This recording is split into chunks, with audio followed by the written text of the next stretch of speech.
Ó Espírito Santo, em nome do Senhor Jesus, dirige os nossos pensamentos, dirige, Senhor, as nossas vidas. Eu te peço em nome do Senhor Jesus. Amém. Podem sentar. Bom, deixa eu falar para vocês o que nós temos visto, a nossa preocupação com a condição espiritual dos obreiros, que tem me incomodado muito. Isso porque muitos obreiros foram colocados na obra indevidamente. Nem sequer foram libertos, mas por questões de interesse pessoal, o pastor, o mau pastor, colocou a pessoa como obreira, ou obreiro, porque colocando como obreiro, então segura um membro na igreja, mantenha aquela pessoa na igreja. E esse não é o pensamento nosso, obviamente. Nós temos na igreja pastores e pastores, e o pastor, que é de Deus, ele se preocupa com a condição espiritual das pessoas que vão servir à mesa. Não vai deixar que a pessoa que nem foi liberta venha ser colocada como obreira ou obreiro, porque sabe que lá na frente vai ter o problema, um grave problema. Porque o obreiro de hoje é o pastor amanhã, e o bispo depois da manhã. A obreira de hoje é esposa do pastor hoje, e esposa do bispo amanhã.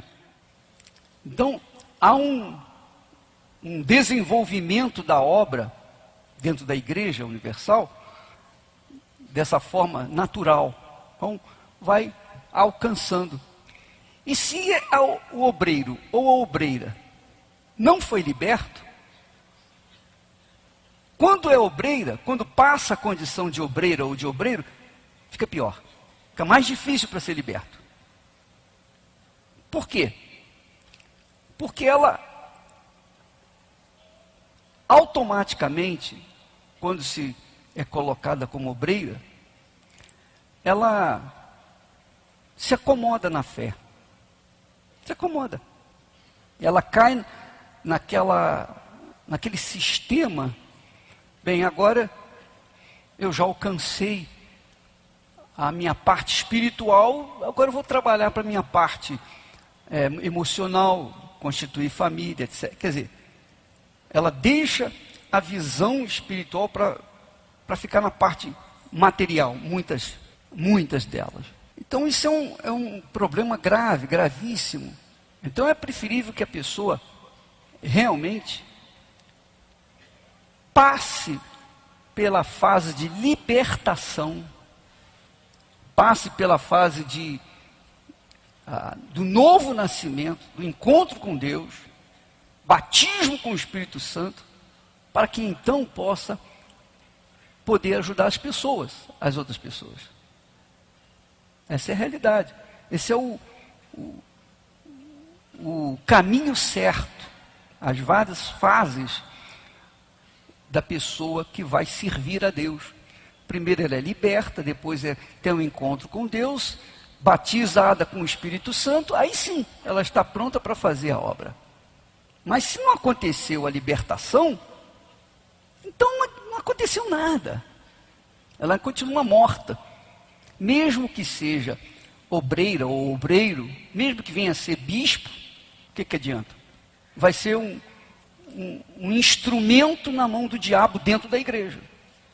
Tal e qual Judas Iscariotes e tantos outros na época apostólica que também tiveram a sua função para destruir a obra de Deus. Você sabe que no reino de Deus, você sabe o que é o reino de Deus? Sabe o que significa reino de Deus? Você sabe? Sabe o que significa o reino desse mundo? O reino desse mundo, ninguém é de ninguém. Não há ordem, não há disciplina. cada um faz o que bem entende, é uma bagunça. Não há obediência, não há respeito, não há nada. O reino de Deus é feito pela disciplina. Há uma disciplina. E se você não é disciplinado, você não pertence ao reino de Deus. Você pode ser obreiro, obreira, mas se você não segue uma disciplina, então você não pertence ao reino de Deus. Não pertence. Quando a pessoa pertence ao reino desse mundo, a vida dela é uma bagunça, porque dentro dela é uma bagunça. Ela não tem ordem, ela não tem disciplina. Mas quando a pessoa está no reino de Deus, quer dizer, Jesus reina dentro dela, ela é disciplinada. E ela conduz a vida dela dentro de uma disciplina. Então as coisas delas são arrumadas, são disciplinadas. Ela é disciplinada. Ela honra o horário marcado. Ela é uma pessoa que procura cumprir os seus deveres. Cumprir os seus deveres de esposa, cumprir os seus deveres de marido, cumprir os seus deveres como empregado, cumprir os seus deveres, enfim, cumprir todos os seus deveres, porque ela é uma pessoa disciplinada. E por que ela é disciplinada? Porque ela está no reino de Deus. Porque dentro dela há uma disciplina. Ora, vamos voltar agora ao passado. Vamos olhar o passado. O passado, na Bíblia fala que o povo de Israel estava no Egito, era escravo no Egito. Apesar dele ver as maravilhas de Deus, apesar de ter usufruído benefícios, porque as 10 pragas caíam sobre os egípcios, mas não afetavam os filhos de Israel. Ainda assim, eles eram escravos. Estavam vivendo na escravidão. Eles não tinham direito a nada. Não havia ordem, porque não havia disciplina, porque não havia vida. Havia desordem, mas mesmo assim eles utilizavam do poder de Deus, usufruíam o poder de Deus. Então Deus desceu lá no Monte Sinai, como você já sabe, e através de Moisés mandou que ele fosse lá no Egito libertar o seu povo, que estava vivendo na escravidão. Pensa comigo, faça um paralelo, porque o Sinai, naqueles tempos, continua lá. Deus é o mesmo, continua o mesmo, sendo o mesmo. Moisés morreu, mas Deus levantou outros tantos. O povo escravizado ainda se mantém, quer dizer, não é o mesmo povo daquela época, é um outro povo, mas a escravidão, o espírito da escravidão é o mesmo. Assim como o Espírito de Deus é o mesmo, o espírito da escravidão, naquela altura, é o mesmo. E Deus, então, manifestou o poder dele, através de Moisés, do seu cajado, da sua fé, e convenceu os filhos de Israel, dizendo: olha, eu vou sair, vou tirar de vocês dessa situação, dessa escravidão. Vocês vão sair dessa escravidão. Vocês vão tomar posse da terra que mana leite e mel. Terra que eu preparei para vocês. Então, o que acontecia? Os filhos de Israel, apesar dos pesares, apesar deles terem visto o poder de Deus, quando saíram do Egito, eles carregavam dentro de si o Egito. Eles saíram fisicamente do Egito, mas espiritualmente o Egito ainda estava dentro deles. E é o que acontece com muitos obreiros e obreiras, com vocês que estão aqui e os que estão me assistindo, deixaram o Egito fisicamente, mas o Egito continua dentro do coração, amarrado. Claro, se está o Egito dentro do coração, o espírito da escravidão continua dentro deles.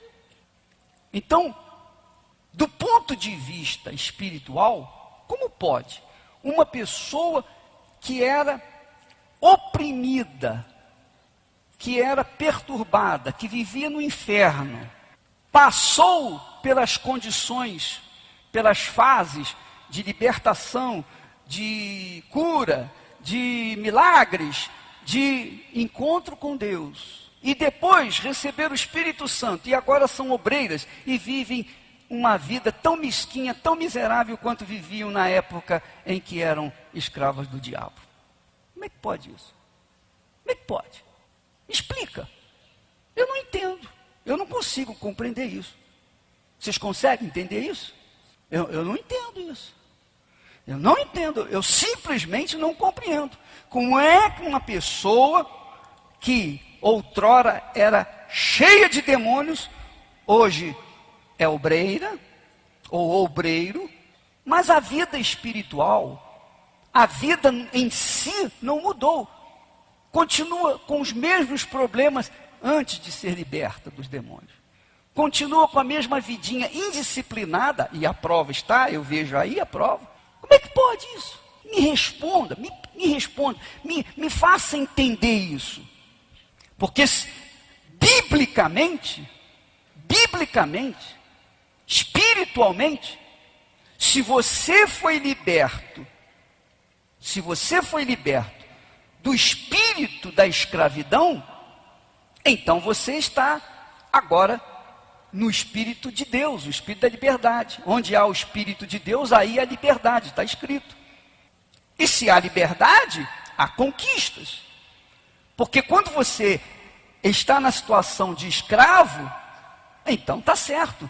O escravo não tem direito a nada, vive uma vida desgraçada, miserável, tudo é amarrado, a vida não progride, não trabalha, dá um duro desgraçado, mas não consegue nada. O bolso é um saquetel furado, enfim, é um inferno. A vida de má qualidade, porque o diabo, o espírito das trevas, mantém essa escravidão egípcia. Mas saiu do Egito, está liberta, agora é obreira ou obreiro, não mudou. Por que não mudou? Por que a vida das pessoas, dos membros, vem e acontece? Por que a maioria dos membros conquistam e os obreiros não conquistam? Que Deus é esse que abençoa as pessoas que estão chegando recentemente na igreja e as pessoas que estão ali durante anos, ajudando as outras pessoas, servindo como obreiros, não desenvolve, não é abençoado. Por quê? Foi o que aconteceu no Egito, aliás, com o povo de Israel. Os filhos de Israel saíram do Egito cantando, louvando a Deus. Pô, maravilha! A irmã de Moisés, Miriam, pegou um tamborim e saiu cantando. Poxa, Deus abriu o mar vermelho, dançou na presença de Deus. Mas depois, essa mesma mulher se rebelou contra Moisés e veio se tornar leprosa. Veja só como são as coisas. Saíram do Egito todos felizes, todos alegres, mas quando chegaram no deserto, se rebelaram contra Deus, contra Moisés. Foram rebeldes, ao ponto de chegar e dizer assim: poxa vida, eu tenho saudade do alho, da cebola, do pimentão lá do Egito. Quer dizer, tem saudades da vida do escravo. Saíram do Egito com a poderosa mão de Deus, mas o Egito não saiu deles. Você entende a situação que eu estou falando? Será que eu estou errado? Porque se você é obreira, obreiro, e tem o Espírito Santo, que Espírito é esse? Que Espírito, então, que amarra a sua vida, amarra toda a sua vida espiritual, amarra a sua vida sentimental, amarra a sua vida econômica, e as pessoas, quando você passa, dizem: ah lá, vai mais um crente. Então, que espírito é esse? Que espírito é esse que está aí? Que espírito está em você? Qual o espírito que dirige a sua vida? Será que é o mesmo que estava nos filhos de Israel? Deus falou, olha, presta atenção, vocês saem daqui do Egito e vão para uma terra que mana leite e mel. Mas essa terra que mana leite e mel levou 40 anos para ser tomado posse. E aquele povo não tomou posse. Por quê? Por causa da sua rebeldia. Por causa do seu coração duro. Eram desobedientes, eram indisciplinados, eram cascudos. Então, ao invés de sair da terra da escravidão direto para a terra prometida, eles ficaram rodando 40 anos pelo Egito, pelo deserto. 40 anos, até morrer toda aquela geração. Toda aquela geração que saiu do Egito, morreu e foi sepultado no deserto. Por quê? Porque foi rebelde. E é a situação hoje. A obreira, o obreiro, saiu do Egito, mas o Egito não saiu dela. Então, porque não saiu dela, ela não foi liberta do espírito da escravidão. Então a visão dela, bom, agora que eu sou obreira, que eu sou obreiro, eu vou me preocupar comigo mesmo. Vou tomar conta da minha, eu vou querer comer do bom e do melhor. Ela não esperou chegar na terra prometida. Ela começou a se rebelar antes de chegar na terra prometida, porque ela não foi liberta do espírito egípcio, do espírito da escravidão. Porque será que Deus não tem um homem de Deus para você que é de Deus? Será que Deus não tem uma mulher de Deus para você que é homem de Deus? Será que Deus não tem um trabalho digno, que você ganhe bem, que você venha prosperar, que você tenha um melhor automóvel, melhor vida, a vida de melhor qualidade do que o seu vizinho, que é incrédulo, que é endemoniado? Será que Deus não tem o melhor para você, que é dele, que é filha, que é filho? O problema é que não foi liberto lá do Egito. Não foi liberto. Eu espero que você fique revoltado, para você tomar juízo e poder mudar a sua vida. Espera aí, o espírito que está em mim, está em você. Supostamente está. Ou não está? Não é o mesmo espírito? O espírito que Jesus tinha, não é o espírito que está sobre mim? Não é o espírito que está sobre você? Supostamente é. Teoricamente é. Mas por que então não funciona? O que está errado? O que está errado? Eu tenho o Espírito de Deus, você tem o Espírito de Deus, mas quando você funciona, não funciona e eu funciono, ou você funciona e eu não funciono, o que está errado? O Espírito que está em você não é o Espírito que está em mim, então não é isso, o problema é esse. Esse é o problema. Ou o Espírito que estava em Jesus não é o Espírito que está em mim, porque se o Espírito de Deus está em mim, tem que funcionar, tem que acontecer, eu tenho que fazer o melhor, eu tenho que dar o melhor, eu tenho que realizar o melhor, eu tenho que fazer mais do que Jesus fez. Por quê? Porque o Espírito dele está em mim. Não foi isso que Jesus falou? Aquele que crê em mim fará as mesmas obras, maiores ainda, mas nem menores foram feitas as obras. Que Espírito está em você? Que Espírito está em nós? Você que é pastor, você que é bispo, você que é como esposa de pastor, de bispo, você que é obreira, você que faz a obra de Deus, que espírito está em você? Será que é o mesmo espírito que estava nos filhos de Israel, lá no Egito, e que depois estava nos mesmos filhos lá no meio do deserto? É o mesmo espírito? Eu vou dizer, esse espírito vai levar você na morte e você vai morrer no deserto. Você vai ser enterrado no deserto. E ninguém vai poder fazer nada, porque esse não é o Espírito de Deus, esse não é o Espírito Santo. O Espírito Santo é Deus, e quando se tem o Espírito Santo, se tem vida, a plenitude da vida, não vidinha mesquinha, miserável, amarrada, perturbada, não, Não, 1000 vezes não. Ou então a Bíblia está errada. Ou então a gente está crendo numa palavra errada.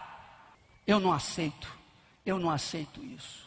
Ou você tem o Espírito Santo, ou você não tem o Espírito Santo. Ou eu tenho, ou eu não tenho. Essa é a realidade. Ninguém pode estar em meio termo. O povo que está há pouco tempo, recentemente na igreja, está bebendo desse Espírito. Está adquirindo esse Espírito. Está se lançando de corpo, alma e Espírito. Essa é a minha fé. Eu me entrego, eu me lanço, eu estou pronto para obedecer, eu estou pronto para sacrificar, eu estou pronto para fazer qualquer coisa.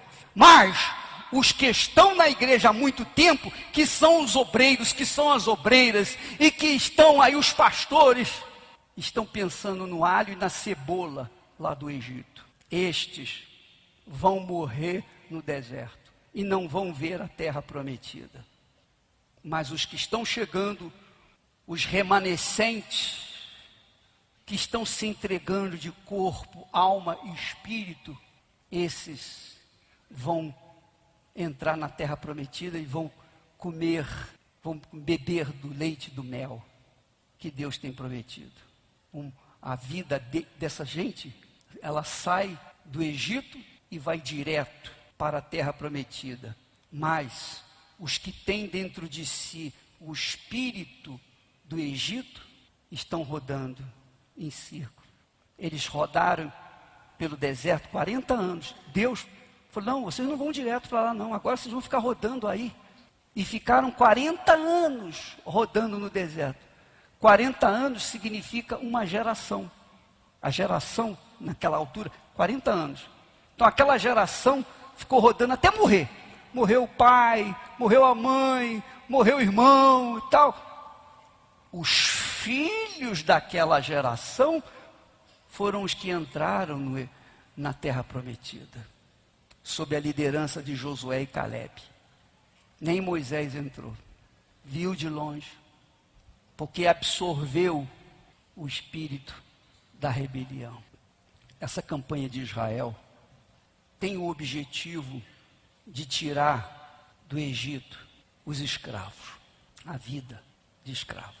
Se você é aquela obreira ou obreiro que não tem certeza do seu livramento, se você está vivendo em função, com um objetivo pessoal, de querer realizar os seus sonhos pessoais, casar, constituir família, ter filhos, uma vida de qualidade, como a vida dos outros lá fora, se você está pensando em si próprio, como obreiro, então você não foi liberta. Você não nasceu de novo. Não nasceu de Deus. Porque quem nasce de Deus, escute o que eu estou lhe falando. Quem nasce de Deus, quer servir a Deus. Quem nasce de Deus, não pertence a esse mundo. Quem nasce de Deus, é de Deus. Quem nasce de Deus, não está preocupado consigo mesmo, mas com as outras pessoas. Quem nasce de Deus é espiritual. Quem nasce de Deus é espírito. Quem nasce de Deus tem um objetivo, a sua riqueza é ganhar almas. Quem nasce de Deus quer fazer os outros nascerem de Deus também. Mas quem não nasce de Deus quer números, quer quantidade. Quem não nasce de Deus não está preocupado com a salvação alheia, está preocupado com o seu sucesso. Esse é o mau pastor, que porque está preocupado com o número de pessoas na igreja, vai crescer em número dentro da igreja, então vai ser promovido se crescer. E por isso ele chama as pessoas para serem membros, para serem obreiras, coloca logo como obreira para segurar a pessoa, então coloca logo como um oficial da igreja. Não importa se é liberto, se é nascido de Deus, se está capacitado. Não importa, isso aí não interessa. Interessa o seguinte: é um dizimista, então vamos colocar para tomar conta do coral, para fazer um grupo de de ministério de louvor, porque está interessado no dinheiro, na sua vida pessoal, no seu crescimento dentro da igreja. Mas na Igreja Universal, esse tipo de gente não vai crescer mesmo. Não enquanto eu viver.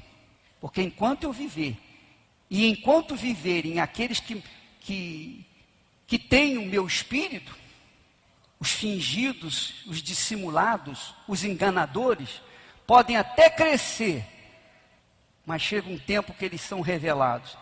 A gente não espera que os anjos venham separar o joio do trigo, não. A gente faz a separação aqui mesmo, na terra. Não vai crescer mesmo. E o diabo usa isso, essa estratégia, levar a pessoa até lá em cima, e depois ele puxa o tapete, para a pessoa cair de bico. Portanto, quem é de Deus, quem é nascido de Deus, não está interessado na sua promoção pessoal, na sua vida pessoal. Está interessado em salvar aqueles que estão ao seu redor. Esse é o Espírito de Deus. O Filho do Homem veio para dar a sua vida. O Filho de Deus veio para dar a sua vida. Veio para salvar, não para julgar, não para ser salvo. E quando nasce um Filho de Deus, ele nasce para salvar, não para ser salvo. Ele não nasce para salvar a sua vida, a sua pele. Não, ele nasceu de Deus e o desejo dele é o desejo de Deus. Quem tem o Espírito de Deus, tem os olhos de Deus, tem o entendimento de Deus, tem a vontade de Deus, tem os sonhos de Deus. Quem tem o Espírito de Deus, olha para o seu semelhante e não para si mesmo. Mas quem não tem, esse é escravo. Esse se mantém escravo. Saiu do Egito, mas o Egito não saiu de dentro dele. E aí você vê, por causa desses maus pastores, então nascem maus obreiros, e obreiras que não suportam as lutas, que não suportam ficar sozinha, que ficam com inveja das outras que estão casando, que não casaram ainda e ficam, enfim, porque estão no deserto. Eu vou dizer para você uma coisa. Eu não sei a sua situação espiritual. Eu não sei. Mas eu posso lhe dizer, eu fico muito desconfortável no meu espírito pela situação de vocês. Não de todos, obviamente. Nós temos na igreja obreiras e obreiros de Deus, pessoas verdadeiramente de Deus, graças a Deus. Não fossem essas poucas pessoas, e são poucas, a igreja não subsistiria. Não subsistiria. Não fossem os poucos pastores, homens de Deus, a igreja não subsistiria. Mas são os 300 de Gideão. São os 300 de Gideão. São poucos. Quando tocou a trombeta, quando Gideão tocou a trombeta, eram 32 mil pessoas. Mas mesmo que serviam, eram apenas 300. Aliás, 301, juntamente com o Gideão. Essa fogueira santa, gente, ela tem um objetivo. Ela tem o objetivo de tirar você do Egito, tirar o Egito de você e levá-lo direto para a terra prometida, a terra que mana leite e mel, a terra que você não tem nem ideia de como seja. Esse é o objetivo. Por isso, nós vamos ter 2 tipos de pedidos nessa fogueira santa. Nós vamos ter os pedidos normais das pessoas que já foram libertas, já foram realmente, já têm o Espírito Santo, mas que têm os seus sonhos ainda impedidos por alguma razão e não foram alcançados. Então essas pessoas vão pedir, vão fazer o seu pedido. Ó Deus, eu quero isso. Eu ainda não vi aquilo que o Senhor prometeu na minha vida. Não é justo. O Senhor me tirou do Egito eu ainda não vi aquilo que o Senhor tem prometido. O Senhor sabe que eu preciso, é uma coisa necessária para a minha vida. Não é a mais importante, mas é uma coisa que eu preciso para que eu possa manter a minha vida no teu altar. Eu preciso dessa coisa. Então, esse é um pedido. O outro pedido, que é o mais importante, é o pedido para aqueles que ainda estão no Egito. Ou o Egito está dentro deles. Eu não tenho vida. Ô bispo, eu não nasci de novo. Eu não tenho certeza, se eu morrer agora, eu vou ser salvo. Essa semana, eu fiquei sabendo isso hoje, uma obreira saiu de casa pela manhã, na quinta-feira, foi para o ponto de ônibus e estava esperando o ônibus. Era fiel, era de Deus.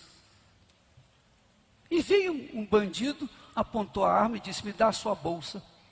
E ela foi tirar a bolsa, foi dar a bolsa, sem nenhuma reação.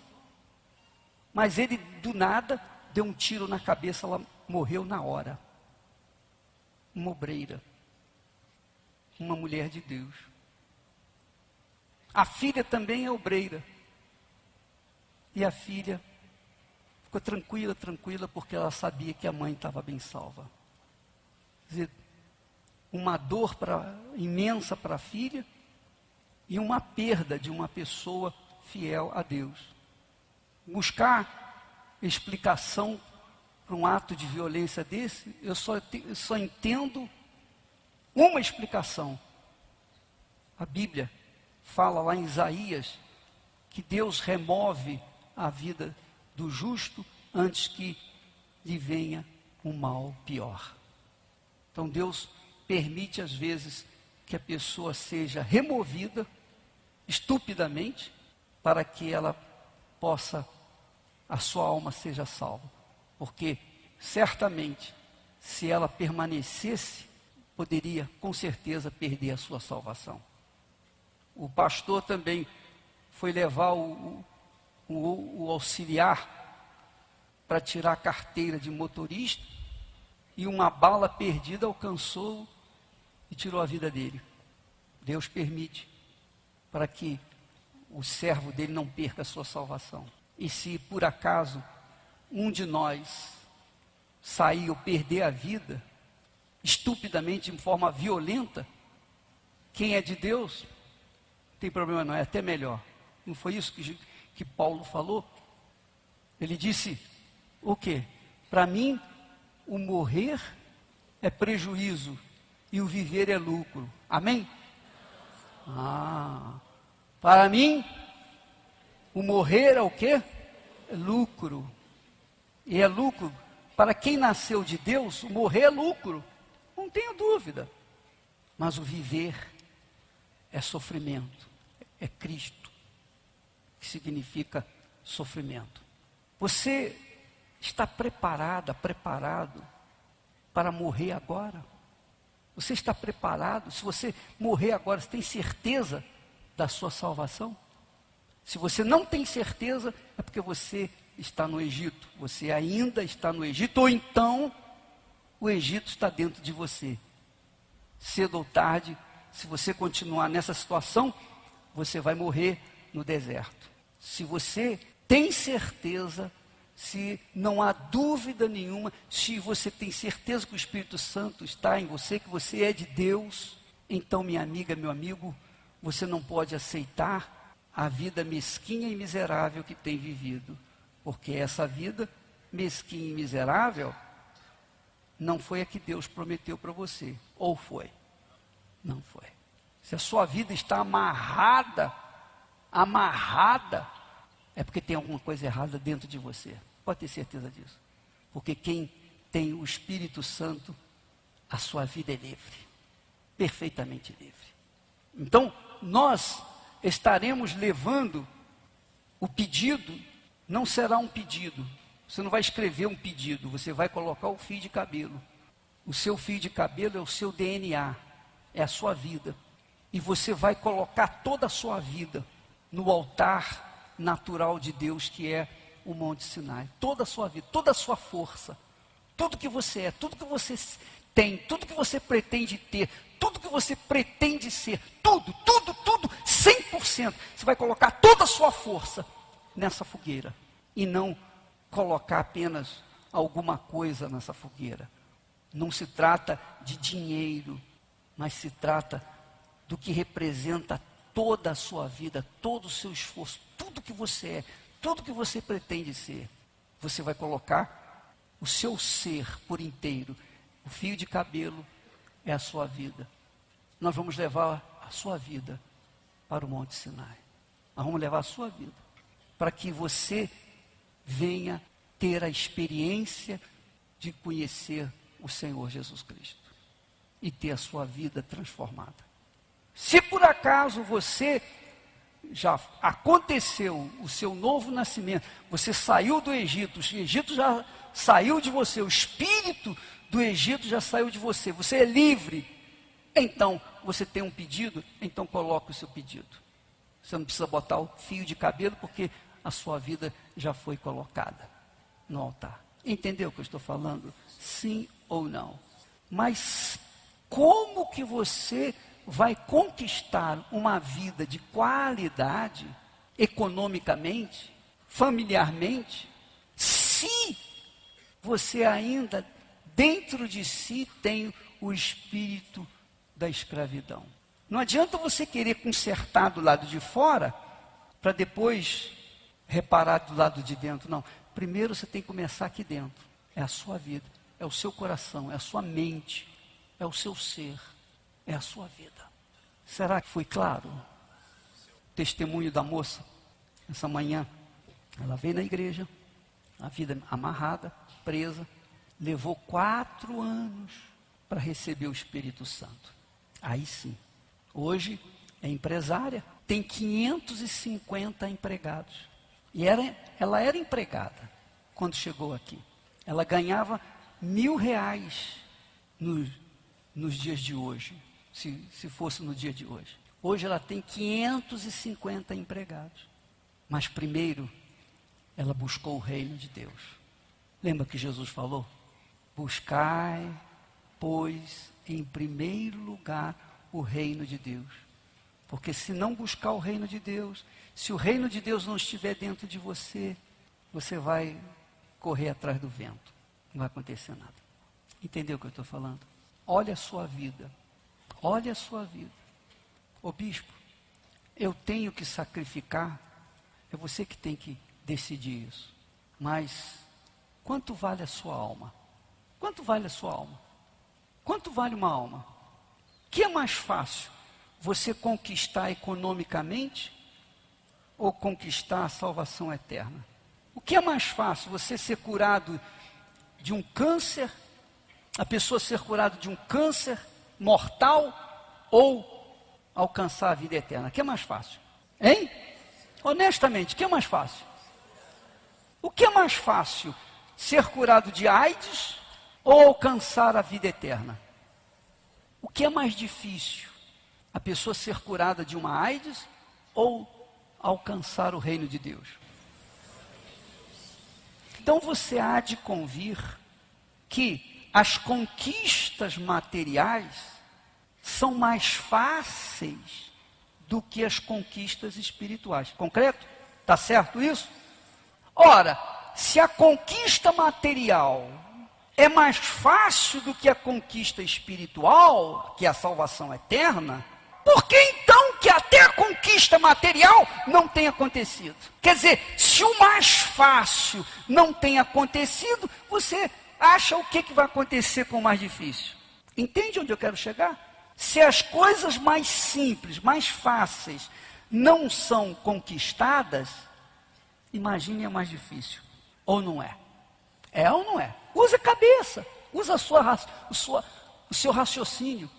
E não pense que pelo fato de você ser obreira ou obreiro, não pense que pelo fato de você estar na condição de obreiro, ou mesmo pastor, ou mesmo bispo, seja lá o que for, ou esposa de pastor ou bispo, não pense que essa condição vai lhe dar o direito automático de herdar a vida eterna. Não vai mesmo, minha amiga, meu amigo. Não vai mesmo. Você se lembra quando Jesus foi na casa de Marta e Maria? E Marta se preocupava em atender os convidados. E Maria ficava aos pés de Jesus. E Jesus disse: Marta, Marta, te preocupas com muitas coisas. Maria escolheu a boa parte e não vai lhe ser tirada.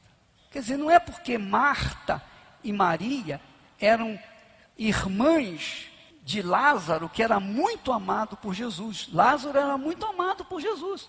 Não significava dizer que automaticamente toda a família era de Jesus. Não. Marta mostrou que estava mais preocupada com as coisas caseiras do que propriamente com a presença de Jesus ali. Com certeza, Judas Iscariotes mandou muitos demônios embora. Ou não foi? Com certeza, Judas Iscariotes foi usado para curar pessoas enfermas. Ou não foi? Foi ou não foi?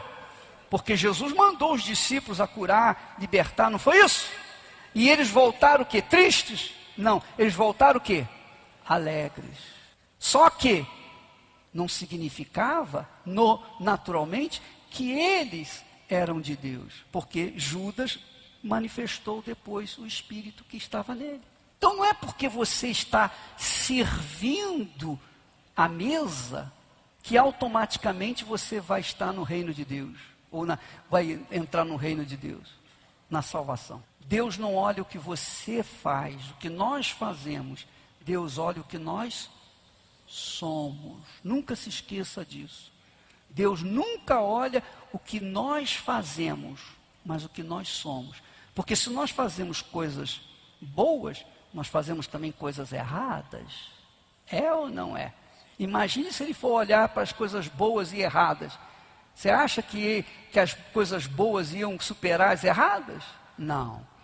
Então Deus não olha o que eu faço, mas o que eu sou. Ele vê a intenção do meu coração. Ele vê o que eu quero para vocês. Ele vê qual é o meu objetivo. É assim que Deus vê a gente. É assim que Deus vê você. Quando você é de Deus, você não fica preocupado na conquista de casamento, na conquista material, nada. Você apresenta a Deus os seus pedidos e Ele responde. Amém. Naturalmente. Não é isso que Ele falou? Mas se você vive numa ansiedade, presa ou preso por um espírito do Egito, sua vida não vai sair daí de onde está. Você está preocupado ou preocupado em conquistar. Esqueceu de que você é serva ou servo, se é do Senhor Jesus. Se você não tem certeza, não está certa, seguro da sua salvação, então você tem uma chance de ouro para mudar essa situação. Ele vai tirar um fio de cabelo, juntamente com o seu sacrifício. Porque o seu sacrifício é que vai mostrar que você realmente quer. Você está disposto, disponível. É sacrifício. Se você não fizer o sacrifício, esqueça, não faça nada. O ato de fé exige sacrifício. Sem o sacrifício, não há conquista. Sem o sacrifício, não há manifestação da fé. Para você mostrar, provar para a pessoa que você ama, realmente é verdade o seu amor por ela, você quer casar com ela, você quer assumi-la. Você não quer ficar com ela, você quer assumir, não, eu quero casar com você, eu quero fazer você feliz. Então, você sacrificou a sua vida de solteiro, para fazer o outro feliz. Então, o amor, o sentimento de amor exige o sacrifício e as pessoas estão dispostas a fazer isso. A moça era obreira aqui na igreja, largou a função de obreira para se casar ou para se juntar com um rapaz, com um namorado que era incrédulo. E largou tudo, abandonou tudo, nem se casou, foi viver com ele. Quer dizer, a vontade de casar era tanto ela largou, sacrificou a salvação para se entregar ao prazer. Agora está com filho na barriga e o sujeito foi embora. E agora? Vendeu o seu direito de salvação por um prato de lentilha. Então o sacrifício dói, machuca, arranca da gente os nossos direitos humanos. Mas lá na frente, há os frutos que se colhem pela causa do Senhor Jesus. Amém? Se você está aqui e deseja a nossa ajuda em oração, ou você que está nos assistindo em outra igreja, ou por esse Brasil afora, e deseja entregar a sua vida para Jesus e começar de novo, eu deixo o meu trabalho de obreiro e eu vou começar a buscar, porque eu sei que eu não nasci de Deus. Se você quiser a nossa ajuda, vem aqui à frente, eu vou orar para você. O primeiro sacrifício que você vai fazer é deixar de ser obreiro. Então pode vir aqui à frente. Você não tem certeza da sua salvação, como é que você vai dar a salvação para outras pessoas? Então você vai trabalhar para buscar. Você vai cuidar da sua vida. Vai cuidar da sua salvação. Porque se você não é salvo, como é que você vai ajudar a salvar? Vai salvar outros. Então a partir de hoje vocês não são mais obreiros. Vocês vão buscar. Vocês vão entregar a vida de vocês. Vão lutar. Vão fazer como tem feito as pessoas que têm recentemente chegado na igreja. Que vêm buscar. Porque eu tenho sido enganado pelo meu próprio coração. Vamos ficar de pé. Espírito Santo, eu não peço a Ti, eu me recuso a pedir pelos hipócritas, porque se o Senhor os condenou, sou eu que vou tentar salvá-los? Mas eu te peço pelos sinceros, e esses que vêm à frente são sinceros, meu Pai. Então eu te peço por eles de todo o meu coração, com todas as minhas forças, com toda a minha fé. E eu tenho certeza, meu Pai, que em breve eles estarão de volta, dando frutos e utilizando e usufruindo desses frutos para a glória do Teu nome, meu Pai. Ó, eu peço, meu Deus, por eles, por aqueles que são sinceros e têm coragem de confessar: olha, eu preciso, eu tenho necessidade. Em o nome do Senhor Jesus, meu Senhor, desça sobre eles agora. Eu os abençoo no Teu nome. Eu abençoo estas pessoas, poucas pessoas, que são sinceras, que são honestas para contigo, meu Pai, porque reconhecem o erro, a falha. Então perdoa, meu Deus. Elas sejam perdoadas e elas sejam, meu Pai, instrumentos na Tua mão a partir de agora. Em o nome do Senhor Jesus. Amém. E graças a Deus. Pode voltar ao seu lugar. Você que deseja participar dessa campanha de Israel, então você vai pegar um fio de cabelo, porque é a sua vida que vai subir no altar natural conosco. Em nome do Senhor Jesus. Amém? E toda a sua força, o seu sacrifício, o seu suor. Porque quando você faz o sacrifício, quando você lança toda a sua força, é toda a sua vida. É tudo por tudo. Ó Deus, é a minha vida pela vida que o Senhor prometeu. É tudo por tudo. Não tente tapear Deus, não tente enganar, fazer mais ou menos. É melhor que você não faça, não participe, do que venha fazer mais ou menos. Ou tudo, ou nada. Não é isso que você quer? Não é tudo? Então, você não vai entrar num pedacinho da terra prometida. Você não vai tomar uma xicrinha de leite. Você quer leite e mel por toda a vida. Então você tem que estar disposto a tudo ou nada. Amém? Meu Pai, em nome de Jesus, eu abençoo os Teus servos. Não é justo que os Teus servos sirvam a Ti com o melhor e vivam com o resto que cai da mesa do Senhor. Não é justo isso, meu Pai. Então eu te peço, muda essa história. Porque eu não quero, meu Pai, ter o desprazer de ver os Teus servos comendo migalhas. Eu não quero ver os Teus servos vivendo de favores, vivendo com uma vida de má qualidade. como muitos que estão por esse mundo afora, que creem em Ti, creem na Tua palavra, conhece a Bíblia, tem doutrina, conhece a Bíblia de cor e salteado, mas vive uma vida como se cresce no diabo, porque a vida é um inferno. Meu Pai, eu não quero isso para o Teu povo, para os Teus servos, especialmente para os Teus servos. Então eu peço pela família de Deus, porque aqueles que não têm cuidado com a sua própria família, como vão ter cuidado com a família dos outros? Então eu oro pela a família que o Senhor me deu, a responsabilidade é minha. Então eu quero que essa gente venha tomar posse daquilo que ela tem direito, porque esta é a nossa fé, meu Pai. Nós temos direitos e privilégios. Então esse espírito do Egito já está amarrado, amarrado.